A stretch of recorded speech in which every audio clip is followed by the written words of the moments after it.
요즘 성경 좀 열심히 읽으십니까? 2017년 시작하면서 성경 일독해야 된다라고 하는 이상한 부담감은 그리스도인들에게 다 있죠. 근데 문제는 뭐냐면 이때쯤 되면 언제 읽었는지 기억이 잘 안 납니다. 요즘 어플에 이런 게 있더라고요. 매일 성경 읽기로 했더니 시간이 되면 알람으로 알려주는 게 있더라고요. 날마다 그 알람이 얼마나 부담스럽고 어렵습니까? 성경을 읽다 보시면 어디가 제일 큰 고비가 오느냐? 레위기라는 성경이 사람을 정말 미치게 만듭니다. 멀쩡한 상태에서 석 장만 읽어도 갑자기 코마에 빠지게 되죠. 불면증 있는 분들은 레위기 강력하게 추천드립니다. 읽어보시면 7장만 읽으시면 마취 없이 수술 가능한 상태가 됩니다. 그런데 여러분, 만만치 않은 본문이 출애굽기입니다. 출애굽기가 굉장히 스펙타클하게 진행되지 않습니까? 고난받던 이스라엘 2장에서 모세의 탄생, 그리고 모세의 광야 생활, 그리고 40년이 지난 다음에 하나님의 부르심, 10가지 재앙, 홍해를 건너가고 시내산을 건너자 갑자기 어려움이 시작되지요. 어떤 어려움이 시작되었습니까? 십계명이 나오자마자 출애굽기 20장부터 사람을 굉장히 곤혹스럽게 만듭니다. 그럼 이 성경의 패턴을 좀 잘 이해하셔야 되는데요, 출애굽기가 원래 출애굽기가 아닙니다. 제목이 모르셨죠? 오늘 알면 되죠. 원래 출애굽기의 제목은 어떻게 되냐? 히브리어로는 그리고 이것이 그 사람들의 이름이다, 이게 제목입니다. 근데 왜 제목이 갑자기 엑스더스로 됐을까요? 이건 알렉산더 대왕이라고 혹시 들어보셨죠? 학교 다닐 때 정상적으로 학교를 다니시고 급식만 먹지 않고 수업 시간에 잠시만 집중하셨으면 한 번 정도 들어봤을 사람인데요, 알렉산더 대왕이 최초의 대학과 도서관을 만들지요. 그리고 자기가 자랐던 동네 이름을 바꾸면서 알렉산드리아라고 하는 곳에 최초의 대학과 도서관을 만들었다는 얘기를 들으셨을 겁니다. 그리고는 그 당시에 대학과 도서관이 있으니까 책을 준비를 해야 되는데, 이 고대 이 팔레스타인 지역들, 예전에는 근동이라고 표현을 했죠. 요즘 근동이란 말을 잘 쓰지 않습니다. 가까울 근자에다가 동력동자지요. 가까운 동쪽이라고 하는 말인데, 우리가 볼 때는 팔레스타인이 왼쪽에 있지 않습니까? 지금 말을 잘 못 사람이 말 알아들으셔야 되는데, 우리로 보면 왼쪽인데 왜 오른쪽이라고 말했을까요? 그건 유럽 중심의 역사로 따질 때는 근동지방입니다. 근데 지금은 어떻게 하느냐? 유럽 중심이 아니라 세계를 놓고 보니까 이렇게 말하죠. 서아시아 지역, 이렇게 얘기합니다. 고대 서아시아 지역이라고 얘기하는데요, 이 고대 서아시아 지역에서 이제 그 흘러왔던 역사들 속에서 많은 나라들이 있었잖아요. 고대 왕국들이 참 많았단 말입니다. 아수르도 있었고, 그 다음에 바벨론도 있었고, 그 다음에 페르시아도 있었어요. 그래서 다양한 언어들을 가지고 있는 이 오래된 책자들을 히브리어, 헬라어로, 그리스어로 번역하는 작업들을 하게 됩니다. 그러면서 성경책도 70인역이라고 하는 번역이 나오게 되고 성경책을 이제 갖다 꽂게 되는데, 원래 히브리인들의 전통은 어떠냐면 책 제목을 할 때 첫 번째 단어를 책 제목으로 삼습니다. 쉐무트라고 하는 말이거든요. 출애굽기에 보면 쉐무트라고 하는 말도 준말인데 이것이 그 사람들의 이름이었다. 창세기에 보면 어디에 연결되냐면요, 45장 46장에 가면 이 족장 출신이었던 야곱이라고 하는 사람이 갑자기 굉장히 큰 어려움을 당하죠. 어떤 어려움이었습니까? 갑자기 먹고 살 기근이 왔단 말이에요. 여러분, 우리 자매들도 좀 계신데 잘생긴 남자들이 있었으면 좋겠죠. 우리 오긴교회도 그냥 이렇게 송중기 같은 남자 한두 명만 있으면 전도하기 얼마나 쉬울까요? 와 보라 이러면 얼마나 많이 오겠습니까? 안타까운 거 보니까, 여러분 전체적 상황을 보니까 주님만 바라봐야 될 상황입니다. 우리 형제들도 똑같은 마음이라는 건 충분히 이야기했습니다. 여러분, 그런데요, 참 신기한 게 있어요. 참 멋지고 좀 잘생긴 사람들이 있으면 얼마나 좋을까요? 근데 아니란 말이에요. 근데 여러분, 지금이야 잘생기고 똑똑하고 키가 크고 날씬하고 다 좋지만 부족 국가 시대 때 제일 멋진 남자는 어떤 남자일까요? 내일을 보장할 수 있는 남자입니다. 어른들은 이런 얘기 하잖아요. 젊을 때야 외모를 봐요. 외모가 중요하죠. 그건 무시할 수 없어요. 여러분, 아무리 자매들 보고 그 남자 아무것도 필요 없다 너? 그냥 결혼하는 거야. 그냥 살다 보면 다 똑같아. 이렇게 말한다고 20대가 알아들을까요? 못 알아듣습니다. 다 그래도 하나씩 골라가지고 이렇게 결혼을 한단 말이에요. 근데 살아가다 보면 어떻게 되느냐? 큰 의미가 없죠. 저도 이제 40대 중반을 넘어섰거든요. 제 나이가 지금 정확하게 46인데요 제 아내랑 7살 차이가 납니다. 연애할 때 진짜 열정적으로 연애했습니다. 열심히 연애해가지고 했는데, 그때는 연애할 때요 심장이 터지는 줄 알았어요. 저기 멀리서 걸어오잖아요. 심장이 터지는, 지금 제가 결혼한 지 만 15년이 됐어요. 만 15년이 지난 지금 아내를 보면 심장이 뛰느냐? 지금도 심장이 뛰면 심장병입니다. 내일 모레 변사체로 발견되는 겁니다. 어떻게 살까요? 자식도 다 낳았고 하나님 나라 형제 자매로 살아가고 있습니다. 그냥 그 어떤 아가페적 사랑, 스스로 존재하면서 철학적이고 가장 굉장히 관념적인, 가까이 오면 덥다 오지 마라 이렇게 하면서 서로가 이제 우리가 가족이라는 사실을 확인하면서 지냅니다. 여러분 살다 보니까요 진짜 멋진 게 있어요. 어떤 게 멋지냐? 잘생긴 남자보다 더 중요한 게 생활력 있는 남자예요. 사업이 힘들고 어려워져도 그냥 혼자 앉아가지고 술 퍼먹고 그냥 난리치는 그런 남자가 아니라 내일 당장이라도 막노동판에도 나아갈 수 있는 그런 건강한 정신력을 갖고 있다는 게 굉장히 중요하죠. 이 부족국가 시대 때 어떤 남자가 제일 중요할까요? 지금 당장 부족민들에게 먹을 걸 제공할 수 있는 남자예요. 부족장으로서 치명적인 문제가 생겼어요. 내가 노력을 잘못한 것도 아니고 전략을 잘못 세운 것도 아니고 하나님이 인생 전체에서 한 번도 경험해보지 못한 심각한 기근을 주셨단 말이에요. 그래가지고 이제 아들들을 내보내지 않습니까? 보냈는데 두 번째 갔다 와서 충격적인 얘기를 전하죠. 아버지, 요셉이 살아있습니다.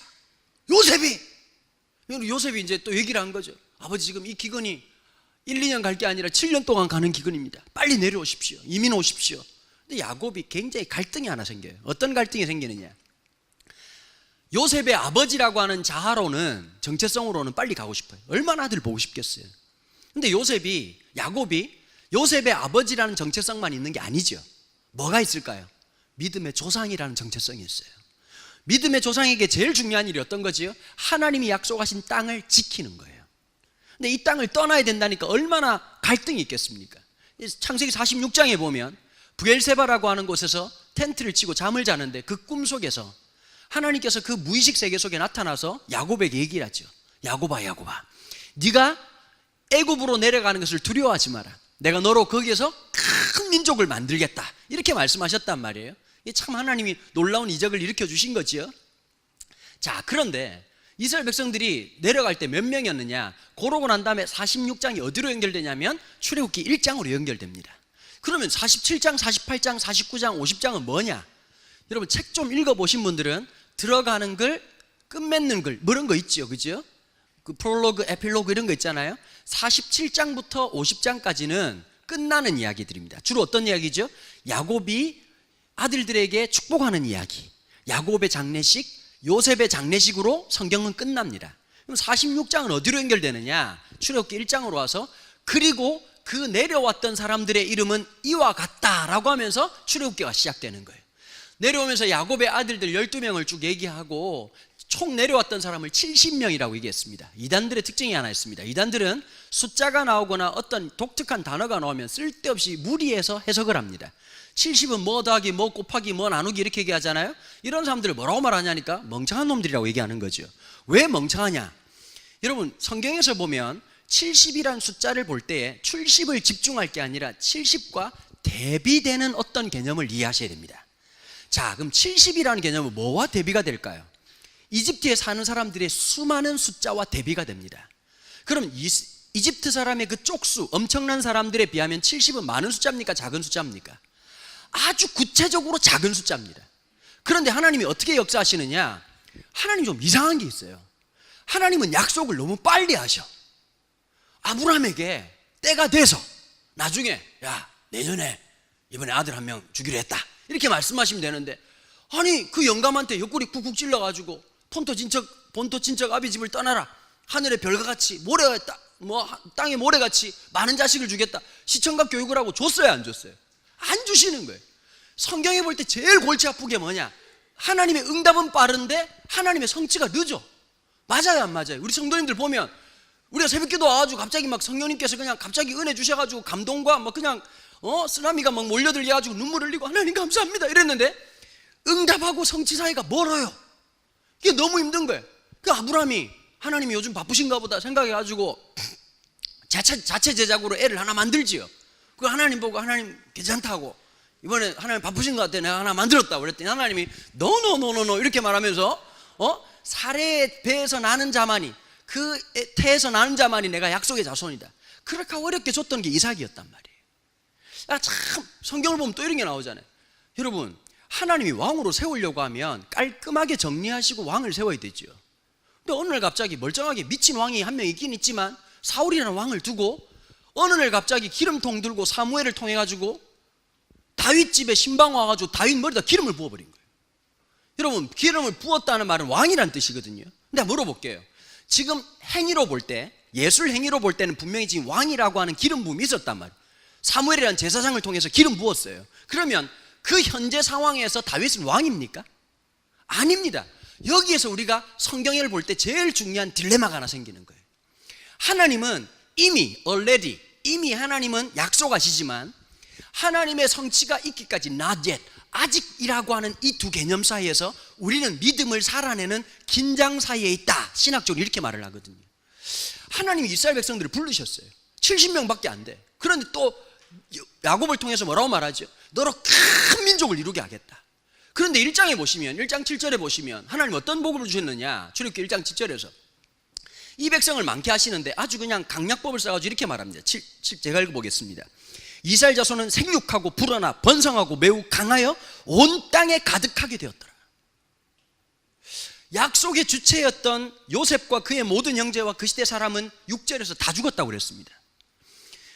약속의 주체였던 사람들은 다 죽었으나 하나님의 성취는 하나님의 때에 정확하게 임했다. 이게 6절과 7절의 가장 중요한 개념입니다. 여러분, 오늘이라고 하는 순간, 2017년 오늘이라고 하는 지금 현재의 순간은 어떤 의미가 있을까요? 어떤 의미가 있을까요? 여러분들이 볼 때는 아무 생각이 없을 것 같지만 저는 하나 확신하는 게 하나 있습니다. 오늘 지금 이 순간은 하나님의 성취의 시간입니다. 오늘 이 땅을 위해서 우리의 믿음의 선배들이, 이 교회가 70년 전에 세워지기 전에 수많은 사람들이 여러분 이 땅에서 가장 혼란스럽고 어려운 시대에, 여러분 70년 전이니까 우리가 해방되고 굉장히 혼란스러웠을 때 아니었겠습니까? 사람들마다 굉장히 혼란스럽고 먹고 사는 게 힘들고 어려웠을 그 순간에 복음이 들어와가지고 교회가 세워졌고, 이 땅을 위해서 수많은 여러분들의 선배들이, 믿음의 선진들이 눈물을 흘리고 기도해서 여러분 어쩌면 오늘이라는 순간이, 그분들은 하나님께서 약속하시고 내가 분명히 그렇게 할 거라고 말씀하셨지만 우리의 시대를 통해서 응답하셨단 말이에요. 그러면 뭐냐? 오늘이라고 하는 순간은 하나님의 성취의 시간이고 동시에 또 뭐냐? 우리를 통해서 또 하나의 언약을 주신단 말이에요. 이 두 가지를 동시에 살아가는 그런 시대라고 하는 인식을 가져야 되는 거예요. 자, 그러면서 하나님 숫자를 많게 만드셨어요. 그러면 이 당시에 이집트는 어떤 나라였느냐? 자식을 10명 낳으면 5명 내지 6명이 죽었습니다. 의료 수준이 떨어지고요, 여러 가지 문제가 있었으니까. 그런데 하나님은 어떻게 하셨느냐? 이스라엘 여자들, 특별히 히브리 여자들에게는 어떤 복을 주셨습니까? 난산이라는 게 없는 거예요. 입덧이 없는 거죠. 그냥 뭐 임신이 자동으로 되는 거예요. 자동으로 돼가지고 그냥 막 입덧하고 막 힘들 이런 거 없고, 배가 차오른다 가자 이러면서 10달 만에 힘 한 번 주면 애가 쑥 나오는 거죠. 제 아버님이 1944년생이십니다. 저희 아버님 친구분 중에 한 분이 15남매가 있는 분이 계십니다. 제가 나이 들고 심각하게 아버지께 여쭤봤습니다. 아버지, 한 분이 나오신 겁니까? 몇 분이 콜라보 하신 겁니까? 라고 여쭤봤더니 놀라운 말씀을 하셨습니다. 한 분이 놓으셨다는 거예요. 여러분, 한 명의 여자가 15명의 자녀를 낳았다는 건 적어도 2명에서 3명을 유산했을 터이고, 가임 가능한 기간에 모든 뽑아낼 수 있는 출산물을 다 뽑았다는 얘기입니다. 그러면 그분을 인생을 고속 촬영으로 CCTV로 찍는다면 어떻게 될까요? 배가 나왔다가 들어가면서 한 명이 튀어나오고 퉁탕퉁 퉁탕퉁 15명입니다. 엄청난 일 아니겠습니까? 히브리 여자들이 이런 거예요. 뒤돌아서면 임신이야. 엄청난 축복을 해주시는 거예요. 제가 아는 산부인과 의사가 이런 얘기를 하시더라고요. 요즘 보면 잠을 제대로 못 자고 생리불순도 많고 하다 보니까 여자분들이 건강한 자궁이 잘 없답니다. 자궁이 굉장히 건강한 분들이 계시대요. 혹시 그런 분 계신가요? 제가 아는 사람 중에 무서운 사람이 한 명 있었습니다. 작년 1월 달에 첫째를 낳고 12월 달에 둘째를 낳았습니다. 이건 인간으로서는 할 수 없는 일이고 해서는 안 되는 일이지요. 지금 말을 못 알아듣는데 집에 가서 엄마한테 물어보면 압니다. 그게 그럴 수가 없는 거 아니겠습니까? 그러고 전 전화가 온 거예요. 형님, 둘째가 생겼습니다. 그러더라고. 야, 너 첫째 낳은 지가 1월 달인데 무슨 둘째를, 야, 빠르네. 그러니까 형님 생각보다 좀 더 빠릅니다. 무슨 말이냐 그러니까 12월 달에 나옵니다. 그리고 12월 달에 나왔어요. 그리고 야, 너 임마, 너 어떻게 그럴 수가, 재수 씨한테 그건 아니지. 야, 네가 한만 그래도 그렇지 쉽게 아주 그냥 아니지. 이랬더니 한 말이, 아 형님 그게 아니고요 막 설명을 할. 제가 딱 그 얘기했어요. 내가 앞으로 이런 질문을 똑같이 받을 건데 네가 사람이냐 인간 새끼냐 이렇게 묻는 질문들이 있을 건데 그때 답변을 뭐라고 해야 되냐니까 죄송합니다 라고 해야 된다. 제가 가르쳐 줬었어요. 나중에 물어보지 않겠습니까? 첫째가 딸이고 둘째가 아들이에요. 그럼 둘째 동생이 이렇게 묻겠지. 아빠 누나랑 나랑 왜 학교를 같이 가는 거야? 라고 물을 때 이 아빠는 뭐라고 답변해야 될까요? 정답은 하나입니다. 미안하다. 이게 정답이죠. 이스라엘 백성들이 그걸 갖다가요 산부인과 의사들이 이렇게 말한답니다. 하늘이 낸 자궁이라고 천궁이라고 한답니다. 천궁의 특징은 손만 닿으면 임신이 됩니다. 놀랍답니다. 그런데 이스라엘 백성들이 아마 그랬던 것 같습니다. 뒤돌아서면 임신이 되는 거죠.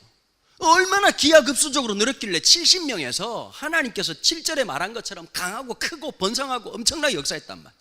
그러면 이스라엘 백성들은 이스라엘의 이 엄청난 번식력을 하나님의 은혜로 생각했느냐? 아닙니다. 뭐라고 생각했는지 아세요? 성경을 보면요 이스라엘 백성들이 광야에서 날마다 뭘 먹었습니까? 만나를 먹었습니다. 하나님도 좀 너무하신 경향이 있지요. 너무 원메뉴로 계속 밀어붙이신 경향이 있습니다. 남자분들 생각해 보십시오. 아침도 된장국, 점심도 된장국, 저녁도 무 된장국, 다음날 된장무국, 무 두부 된장국 계속 나오면 아마 여러분 집을 나가시든지 그만두시겠죠. 여러분 이것만 들어도 섬찟하지 않습니까? 아침에도 만나, 점심에도 만나, 저녁에도 만나. 그러니까 욕을 할 만하죠. 그런데 이스라엘 백성들 남자의 표현이 좀 독특합니다. 하나님 다른 걸 먹고 싶어요가 아니라 우리가 지금 기력이 없다. 여기서 말하는 기력은 성적 능력을 얘기합니다. 우리가 애굽에 있을 때는 생강도 먹고 부추도 먹고 양파도 처먹어서 우리가 아주 그냥 엄청난 놈들이었는데 여기 와서 내가 계속 만나 처먹고 예전 같지 않다. 이 말이 무슨 뜻일까요? 이 사람들은 숫자의 많아짐이 야곱과의 언약, 아브라함과의 약속을 통한 하나님의 성취로 받아들인 것이 아니라 본인의 식생활 습관에 의한 성적 능력의 극대화로 생각했던 거예요. 여러분 대부분의 사람들이 한국교회 문제가 뭔지 아세요? 하나님이 다 하셨죠. 우리 하나님이 은혜를 주셨죠. 라고 말하고 그 다음부터 자기 공로를 얘기하는 거예요. 내가 이런 거 하고 내가 저런 거 했다라고 수 없는 사람들이 그런 얘기를 하는 거예요. 이스라엘 백성들도 똑같았던 거예요. 하나님이 붙잡아 주셔서 여기까지 온 거예요. 하나님의 은혜로 여기까지 죄송한데 아멘이란 말을 잘 모르시는 것 같은데요. 신천지 아니시죠? 여러분 하나님 우리를 붙잡아 주신 거 믿으시죠? 하나님 여기까지 함께 한 거 믿으시죠? 그리고 그 백성을 붙잡아 주시는 거예요. 자, 하나 물어볼게요. 하나님께서 율법을 주십니다. 율법이란 어렵게 생각하실 필요 없고 시내산에 주신 십계명을 얘기합니다. 여러분 십계명 준 포인트를 가지고 조직신학자들이 굉장히 논쟁을 많이 펼치지요. 만약에 율법이 구원의 근거라면, 구원의 근거가 된다면 신약 성경에 나오는 것처럼 예수님을 굉장히 대적했던 바리새인과 사두개인들의 주장대로 율법을 행해야 구원을 얻는다라고 하는 말이 맞다면, 율법을 이 좀 어려운 말로 신학자들은 누구나 알아듣는 말을 못 알아듣게 만드는 능력이 있지 않습니까? 율법의 수요 기간 포인트가 어디냐가 중요하겠지요. 만약에 여러분들이 율법을 지켜야 구원을 얻는다면 홍해를 건너기 전에 주셨을까요? 건너고 난 다음에 주실까요? 아니 잠시만, 이렇게 옹알이를 하지 말고 말을 하셔야 됩니다. 언제 주셨을까요? 죄송합니다. 젊은 놈이 와가지고 자꾸 물어보니까 불편하신 거죠. 제가 답변을 하겠습니다. 만약에 구원의 근거라면 홍해를 건너기 전에 주셔야죠. 내가 딱 볼 거야. 내가 율법을 지키는지 안 지키는지 아주 그냥 지키는 놈은 홍해를 건너갈 거고 나머지는 물고기 밥이 되는 거예요. 시키다 아주 그냥 이렇게 하고 얘기하셨을 거예요. 근데 하나님이 홍해를 다 건너 놓으시고 기적을 베푸시고 난 다음에 시내산에서 십계명을 가지고 왔어요. 여러분, 십계명은 율법이라고 하는 것은 구원의 근거가 아니라 성화의 근거가 되는 거예요. 하나님 백성다워지는 거예요. 제가 지난 3월달이 제 생일이었습니다. 여러분, 우리 집 아이들이 중학생이고 초등학생인데요, 나보고 그러는 거예요. 자기 생일 되면 마치 쥐가 태어난 게 엄청난 일인 것처럼 아빠 뭐 사줄 거야? 뭐 사줄 거야? 이런단 말이에요. 그러면 이제 좀 기분이 좀 찝찝하지만 그래도 생일이니까 선물을 해준단 말입니다. 근데 제가 나이가 지금 46이 처먹어가지고 3월달에 제 생일이라고 집에 전화해가지고 우리 엄마한테 엄마 뭐 사줄 거야? 죽여버려야죠. 그게 인간입니까? 46 처먹고 엄마 보고 뭐 사주겠냐고 얘기하면, 정상적 사람이라면 전화를 해서 어머니 전화하시느라고 너무 고생하지 않으셨냐고.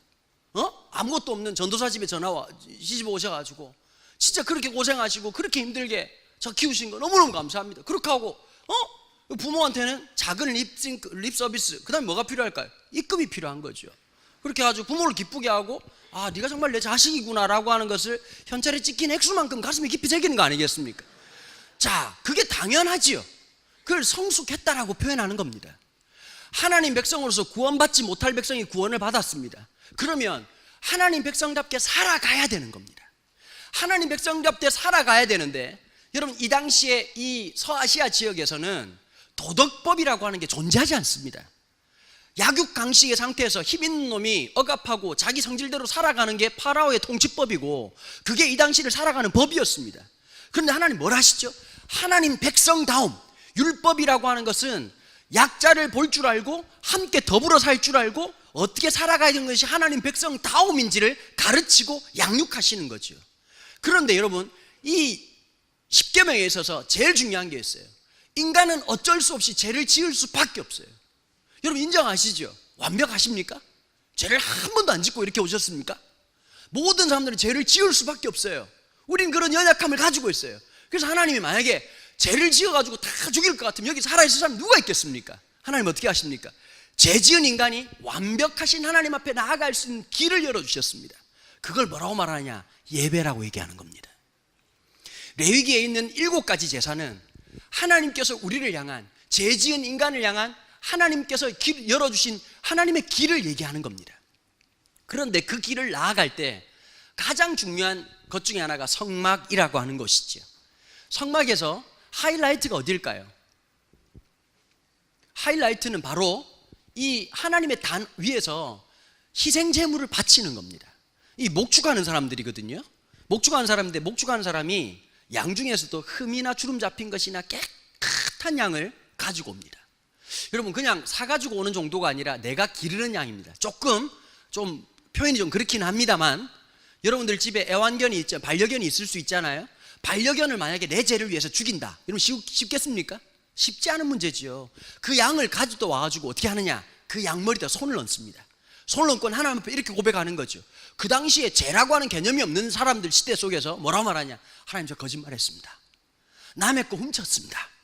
저 음란한 마음 품었습니다. 그러면 어떻게 되느냐? 그렇게 고백하는 사람들의 모든 죄가 이 양에게로 넘어가는 것을 전과라고 얘기합니다. 넘어가는데, 그러고 난 다음에 어떻게 하느냐? 그 죄를 고백했던 사람이 양을 잡습니다. 잡는데 그냥 푹 찔러서 죽이는 것으로 끝나는 게 아니라 가죽을 다 발라내고 살을 발라내고 뼈를 끄집어내고 완전 분해를 합니다. 그래서 하나님이 시청각적으로 인간의 죄가 무엇인지를 뼈저리게 느끼게 만드는 게 제사법이었거든요. 저희 아버님이, 저는 눈 떠보니까 이미 기독교 4대 집안에 태어났습니다. 저는 종교를 선택해 본 적이 한 번도 없습니다. 이미 기독교였습니다. 더 애매한 상황은 제 2살 때쯤으로 기억하는데, 어떤 아저씨가 흰 가운을 입으시고 내 머리에다 물을 바르시면서 세례교인이 됐다라고 외치는 안타까운 순간이 있었죠. 거기다가 저희 아버님이 또 목사님이었어요. 아버지가 좀 독특하셨죠. 해병대 161기 나오신 전능한 팔뚝을 가지신 아버지로서, 여러분 부산 사람, 제가 고향이 부산인데요, 부산 사람들은 특징이 하나 있어요. 설명한 언어가 발달이 안 합니다. 왜 그러냐면 바람이 불잖아요. 바닷바람이 불잖아요. 여보게 저쪽에 있는 밧줄 좀 가져다 줘, 안 들려요. 그리고 그걸 뭐라고 말하느냐? 아주 짧고 임팩트 있게 가와! 이렇게 말한단 말이에요. 이번에 대통령 선거 때 나왔던 남자들이 전부 다 경상도 사람이었습니다. 아시죠? 말을 더럽게 못합니다. 한 분은 서울대 의대 출신인데 혓바닥만 마비가 된 것 같았습니다. 도대체 무슨 말을 또 한 분은 말을 하는데 얼마나 세게 말하는지 입으로 똥을 싸는 같은 느낌이었어요. 한 분은 얼굴은 참 잘생겼는데 혀가 살짝 짧다는 느낌을 지울 수가 없었어요. 그 대통령 평가를 보면서 느낀 게, 제가 한국 사회의 미래는 여자에게 있구나 이런 생각이 갑자기 들 정도로 경상도 남자들이 표현을 잘 못합니다. 아버지가 그렇게 무서웠어요. 저희 아버지하고 한 번도 대화를 한 적이 없었어요. 제가 어릴 때요, KBS에서 그 드라마 중에 사랑이 꽃피는 나무라는 드라마가 있었습니다. 아시는 분들은 나이가 좀 있는 분들이죠. 그 드라마에서 주인공 아버지가 이순재 씨였고 아들이 최수종 씨였습니다. 근데 제가 그 드라마를 보다가 너무 충격을 받은 게, 아들과 아버지가 대화를 했어요. 뭐지?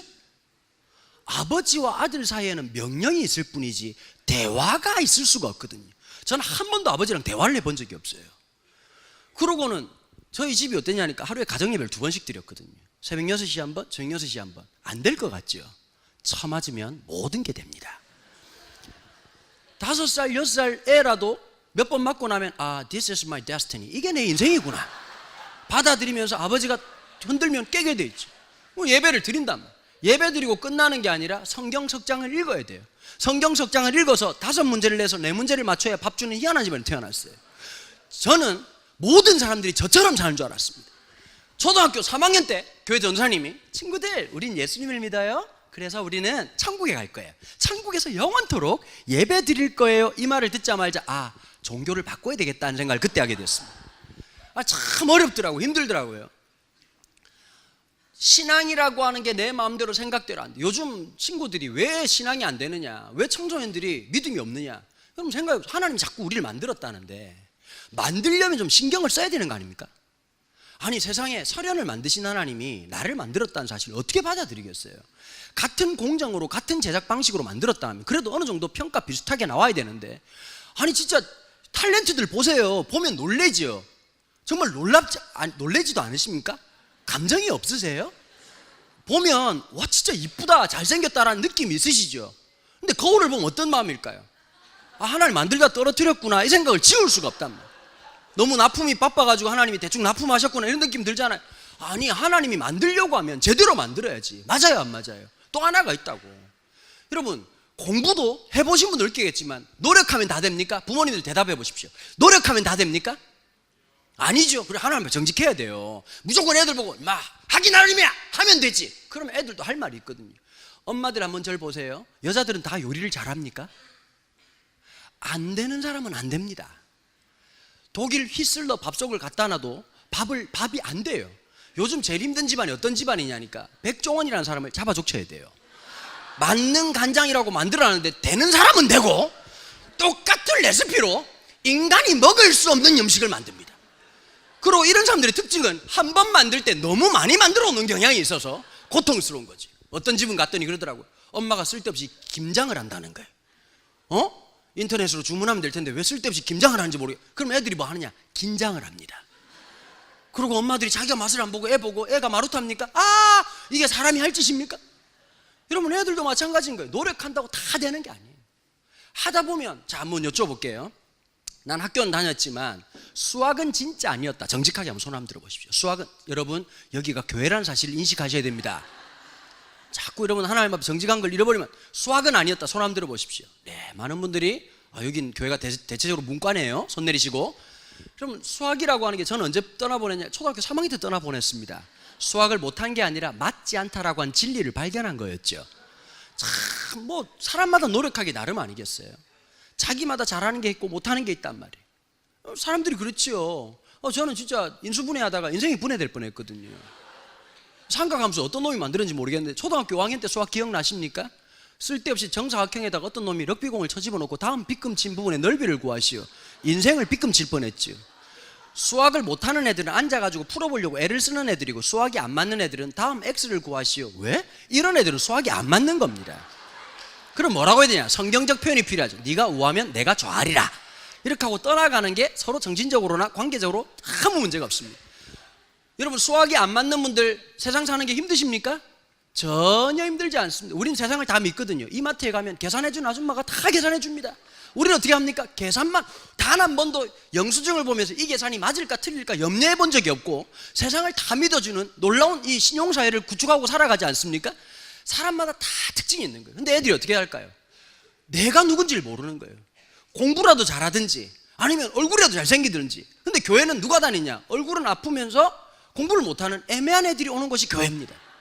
대체적으로 애매하죠. 진짜 내가 누군지를 모른 채 살아간단 말이에요. 그런데 자꾸 말하는 거 하나님 뜻이 있다는 거예요. 하나님 너를 향해 놀라운 뜻, 무슨 뜻?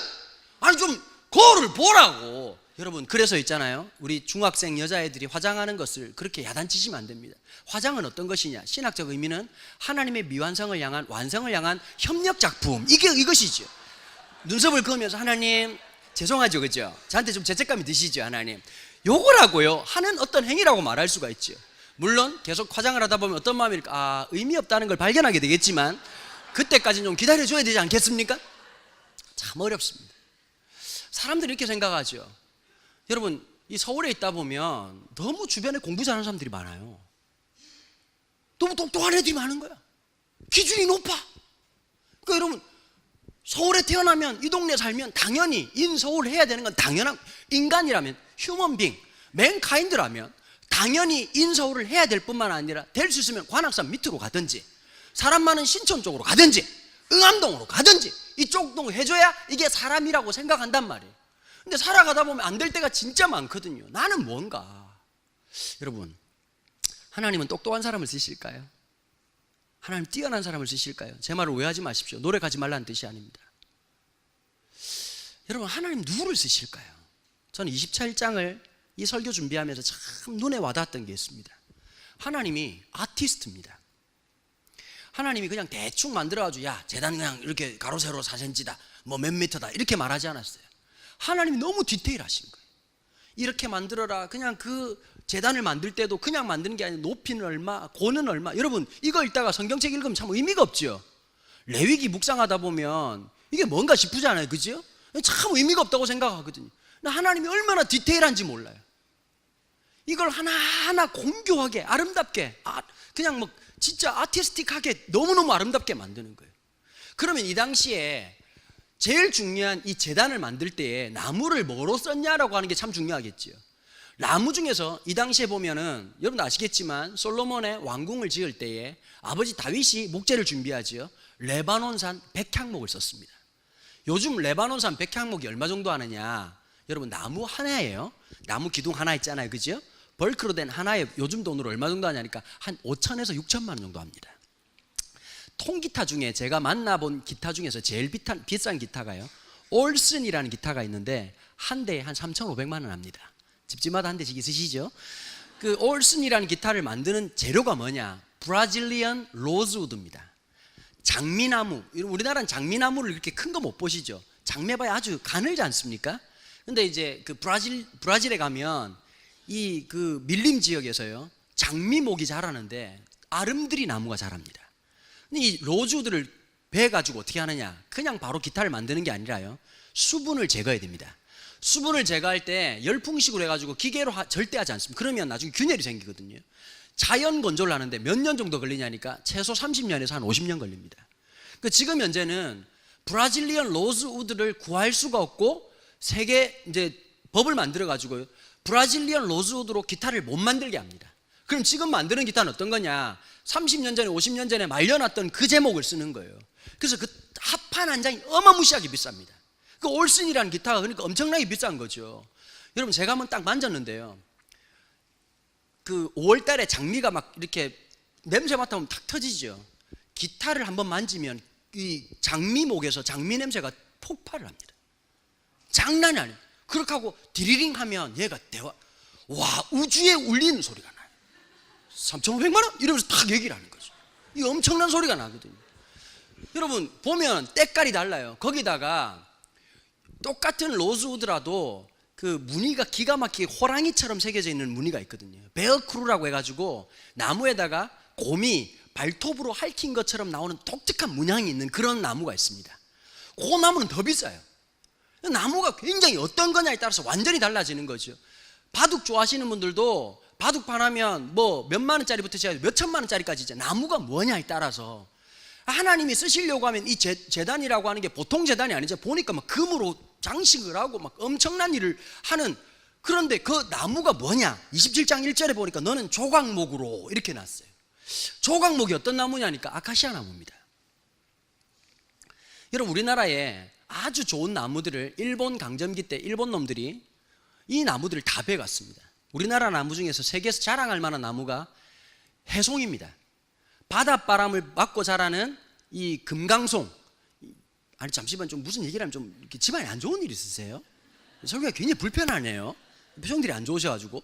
근데 그 나무가요, 지금으로 따지면 몇 천만 원씩 하는 나무거든요. 근데 그 나무를 일본 놈들이 어떻게 했냐? 싹 다 베갔어요. 베가가지고는 일본 사람들은 집을 지을 때 나무로 짓지 않습니까? 나무로 지을 때 제일 튼튼하고 지진이 와도 제일 튼튼한 게 그 금강송으로 짓는 나무라고 해가지고 나무를 잔뜩 베가가지고는요, 자기네들 가구로 써버리고 벤자리에다 뭘 심었냐니까 다 아카시아 나무를 심었어요. 여러분, 아카시아 나무는 쓰일 때가 딱 한 군데밖에 없습니다. 노래 부를 때 외에는 쓰일 일이 없습니다. 아카시아 꽃이 활짝 필 때 외에는 의미가 없어요. 그거는 잡목입니다. 그냥 불 때는 용도 외에는 가구를 만들지도 못하고 아무 용도가 안 되는 거예요. 그 요즘 어떻게 합니까? 아카시아 나무 뽑고 유실수 심기 운동 많이 하지 않습니까? 많이 좋아져가지고 많이 바뀌었습니다.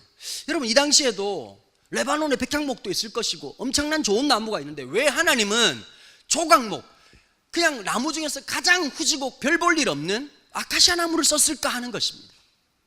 여러분, 하나님은 우리의 강점, 우리가 자랑하고 싶은 자리에 하나님의 이름을 새기지 않습니다. 우리의 연약함에 하나님의 은혜를 새겨 나가시는 겁니다. 우리의 부족한 그것의 가운데 하나님 역사하시는 거예요. 사람이 언제 넘어지는지 아세요? 잘 나가는 장면에서 넘어집니다. 제가 고향이 어디냐면 해운대 바로 옆에 있는 송정이 제 고향입니다. 제 모교회가 송정교회죠. 교회 역사가 한 130년 됐습니다. 저희 아버님도 해병대 출신이시고요, 저희 아버님 형제간이 5남 2녀의 넷째 아들로 태어나셨습니다. 아버지 보고 왜 해병대를 갔냐고 물어봤더니 위에 형들이 다 해병대를 가서 군대가 해병대밖에 없는 줄 알고 해병대를 갔다고 얘기하셨습니다. 제가 수영을 몇 살 때 배웠냐면 5살 때 배웠습니다. 송정 출신이니까 다 수영을 할 줄 아는 것 같은데 배워야 되겠죠. 누가 가르쳤냐면 둘째 큰아버지가 저를 가르쳐 주셨습니다. 둘째 큰아버지 그 당시에 직업이 뭐냐니까 해병대에서 좀 오래 계셨습니다. 19년 8개월 계셨는데요, 하사관으로 계시면서 수영 조교로 계셨습니다. 그분이 저를 수영을 가르치셨습니다. 실수였죠. 큰아버지한테 물으셨습니다. 은도는 수영할 줄 아니? 그때 제가 눈치를 조금 챘어야 되는데 못한다는 말을 하자 큰아버지가 이런 말을 했습니다. 오늘이 바로 그날이다 라고 하시면서 저를 업고 송정 바닷가로 나가셨습니다. 저희 큰아버지는 보통 저희 친척들은 어디서 수영을 시작하느냐, 이런 바닷가 가보시면 위험선이라고 하는 게 있죠. 거기가 출발점입니다. 그러면 언약 없이 그냥 뭐 속절없이 송정 바다파출소에서 알려드립니다. 저기 지금 위험선 나오신 분 막 방송을 하죠. 여러분, 갑자기 위험선을 넘으면 바다 색깔이 진해지면서 차가워집니다. 무슨 말일까요? 깊다는 뜻입니다. 그런 큰아버지가 한 번 더 저를 큰아버지 목을 꽉 붙잡고 가는 거예요. 그러더니 나보고 또 묻더라고요. 수영 못한다고 했지? 네. 이러자마자 내가 불안한 느낌이 들었는데, 불안한 느낌은 항상 맞지요? 큰아버지가 제 손을 풀어버리셨어요. 그때 느낀 게 하나 있습니다. 세상에 믿을 사람이 아무도 없구나. 그러고 물을 가르륵 하고 들어가는데요, 와, 진짜 지금도 그 기억이 나요. 그 악몽 같은 기억. 그러고 나가지고 물에 쫙 들어가는데 진짜 죽었구나 싶은데 갑자기 큰아버지가 쑥 와가지고 건져주시더니 놀래지도 않으시고 뭐라고 말한지 아세요? 숨 쉬고 라고 말하셨습니다. 수영 조교답지 않습니까? 그러고는 이걸 한 5번 정도 반복을 했더니 힘이 빠져버린 거예요. 5살짜리 애가. 힘이 빠지니까 몸이 뜨더라고요. 그때 큰아버지가 하신 말씀, 잘하네. 그러고 수영을 시작했습니다. 이야, 진짜 무서운 거죠. 그렇게 하고 이제 뭐 수영을 배우고 그렇게 했는데요, 몸이 기억을 하는 거예요. 여러분, 바닷가에 가보면 누가 물에 빠지는지 아세요? 수영 못하는 사람들은 절대 물에 빠져 죽지 않습니다. 겁이 나서 안 갑니다. 어떤 놈들이 죽느냐? 어떤 분들이 죽느냐? 수영 애매하게 하는 인간들이 죽습니다. 여러분, 참 신기한 게 있어요. 잘생긴 사람 부럽죠? 양심도 없네요. 잘생긴 사람 부럽죠? 이쁜 사람 부럽죠? 자매들 어때요? 같이 처먹었는데 어떤 사람 살이 막 찌고 막 뭐라 꿈동산처럼 대가리 막 커지고 이러는데 어떤 사람은 그대로 있단 말이에요. 어머, 넌 어떻게 살이 안 찌니? 나는 먹어도 살 안 쪄. 진짜 여러분, 어떤 마음이 이래서 살이 나는구나, 이런 마음이 들지 않습니까? 얼마나 짜증이 나요. 그럴 거예요. 아마 그런 생각 가지실 거예요. 그럼 여러분 보세요. 사람이 신기한 게 있다고요. 이쁘고 잘생겼다고 그게 강점 같죠? 그것 때문에 인생 망하는 거예요. 살다 보면 내가 잘났다고 생각하는 그것 때문에 무너져요. 내가 잘하는 것 때문에 실패해요. 하나님은 신기하죠? 하나님의 역사를 어디에 새기느냐? 숨겨두고 싶고 가리고 싶고 부족하다고 남들에게 드러내고 싶지 않은 그 조각목 같은 인생에다가 하나님의 은혜를 새기시는 거예요. 희생제물의 피가 어디에 떨어지죠? 조각목에 방울방울 떨어지는 거예요. 우리의 인생 가운데 가장 연약한 그 점에서 하나님이 은혜를 베풀어 주시고 하나님이 함께 해주시는 거예요.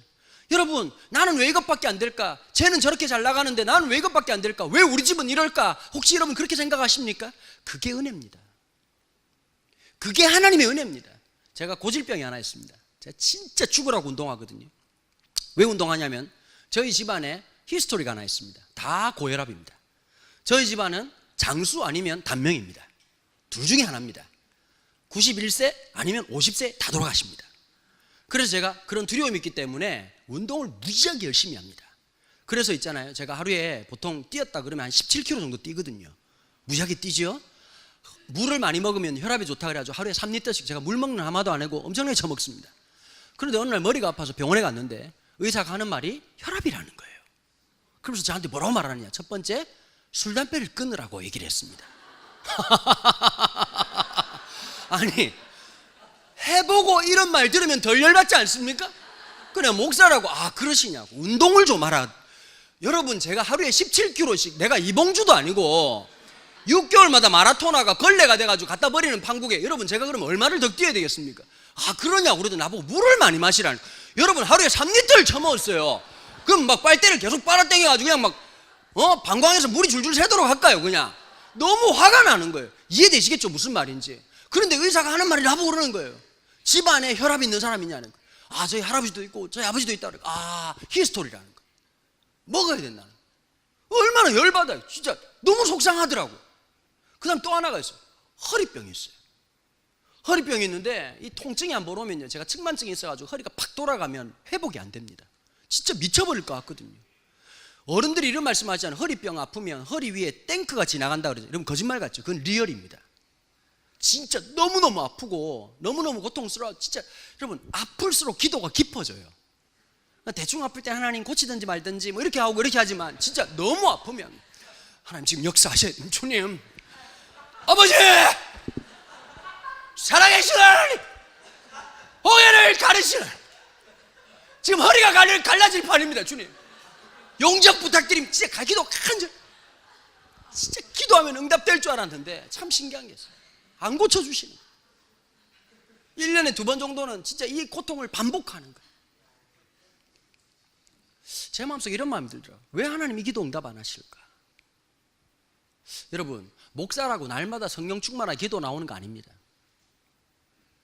어떨 때는 저는 진짜 새벽 체질이 아니거든요. 우리 담임 목사님 진짜 존경해요. 저는 목회하면서 너무 감사한 게 지금 학교를 빌려서 하는 바람에 새벽 기도가 없습니다. 주님께 모든 영광을 올려드립니다. 전 세계 어딜 가도 새벽 기도하는 민족은 우리 민족밖에 없습니다. 1907년 평양 장대恩교에서 왜 그분이 그러셨는지 모르겠으나 새벽에 쓸데없이 일어나셔가지고 새벽 기도를 시작한 것이 운명의 슬픔으로 다가왔던 겁니다. 저희 아버지한테 물어봤습니다. 아버지, 평생 새벽 기도 하셔서 새벽 기도가 체질이시죠? 그랬더니 하는 말이, 저희 아버님이 이렇게 말씀하셨습니다. 새벽 기도만 없으면 목사 할만하지 라고 말씀하셨습니다. 깊이 새겨볼 말씀입니다. 새벽 기도 하다 보면 진짜 사람이 너무너무 힘들 때가 있어요. 어떤 날은 여러분 진짜 잠이, 이게 꿈속인지 현실인지 분간이 안 되는 상황이거든요. 더 놀라는 상황이 뭔지 아십니까? 설교를 하고 있어요. 내가 순간 깜짝깜짝 놀랄 때가 있어요. 금방 내가 무슨 말을 했는지 모르겠고 나는 말을 하고 있을 때가 있어요. 참 지치고 힘들 때가 있거든요. 근데 여러분, 언제 기도가 나오느냐, 내 인생의 무게가 너무너무 힘들어지고 어려울 때가 있어요. 여러분, 교회 딱 하다 보면요, 이럴 때가 있어요. 새벽 기도 때 평소 때 오는 멤버들이 딱 오거든요. 그것도 교회는 희한해요. 예약제예요. 자기 자리가 있어.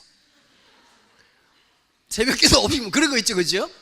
그날따라 내 자리인데 얼굴 모르는 사람이 딱 앉아있으면 마음이 굉장히 불편해. 이 멤버십으로 운영되는 건데, 이거 새벽 기도 때 리미티드 에디션으로 지금 운영되고 있는데 갑자기 모르는 놈이 나타나. 어른들은 새벽 기도 오시는 분들 중에 보면 새벽에 체질이 내시거나 새벽에 잠이 안 오시거나 둘 중에 하나지요. 근데 갑자기 안 보이는 얼굴이 나타나가지고 기도를 하는데 이건 도대체 인간의 목소리라고 분간이 안 되는, 막 울고 이렇게 하면 인생에 무언가가 생긴 겁니다. 여러분, 진짜 신기한 게요, 하나님이 그 아플 시점을 통해서 또 기도하게 하시는 거예요. 여러분, 사람이 날마다 일이 잘 되고 성공하면 그거 반드시 넘어집니다. 하나님은 언제 우리를 하나님 사람답게 만드시느냐, 하나님이 고난을 통해서 우리를 성결하게 하시는 거예요. 여러분, 내 의지로 성결해지지 않습니다. 내 믿음으로 내가 할 수 있다라고 안 됩니다. 하나님의 손길이 필요합니다. 그게 뭔지 아십니까? 하나님의 축복, 고난입니다. 그 아픔을 통해서 성결하게 하십니다. 또 기도하게 하시고 하나님을 두려워하는 감각을 주십니다. 조각목 같은 내 인생을 주셔서 하나님의 은혜로만 살아갈 수밖에 없다는 것을 깨닫게 해주시는 겁니다. 그런 내 인생에 주님의 은혜를 새겨가시는 겁니다. 여러분, 출애굽기 전체를 읽어보십시오. 레위기를 읽어보십시오. 모든 나무가 뭐로 만들어진지 아십니까? 놀랍게도 조각목으로 만들어졌습니다. 뜰채, 모든 것 하나하나, 기구 하나마다 별 볼 일 없는 조각목, 남들 이목에도 들지 않았던 그 조각목 같은 것으로 주께서 우리를 빚어내시고 역사하시고 붙잡아 주시는 겁니다. 사도 바울은 완벽주의자였죠. 그래서 자기의 강함을 더 극대화시키려고 했던 사람이었습니다. 그런데 뭐라고 말합니까? 내가 자랑할 것이 있다. 나의 약함을 자랑하노라. 내가 약할 그때에 주가 강해지신다. 내가 엎드려질 그때에 하나님이 역사하신다. 이 믿음이 있었다는 것입니다. 사랑하는 성도 여러분, 오늘 내 인생에 어쩌면 가리고 싶은 부분들, 내 인생에 남들에게 드러내고 싶지 않았던 그 조각목 같은 그 인생에 하나님의 은혜가 임하기를 축복합니다. 세월이 지나고 나면 내 연약한 그것 때문에 오늘을 살아갈 수 있고 믿음을 살아갈 수 있고 하나님의 영광을 바라볼 수 있는 하나님의 신비였음을 우리는 알게 될 것입니다. 마지막 얘기하고 마치겠습니다.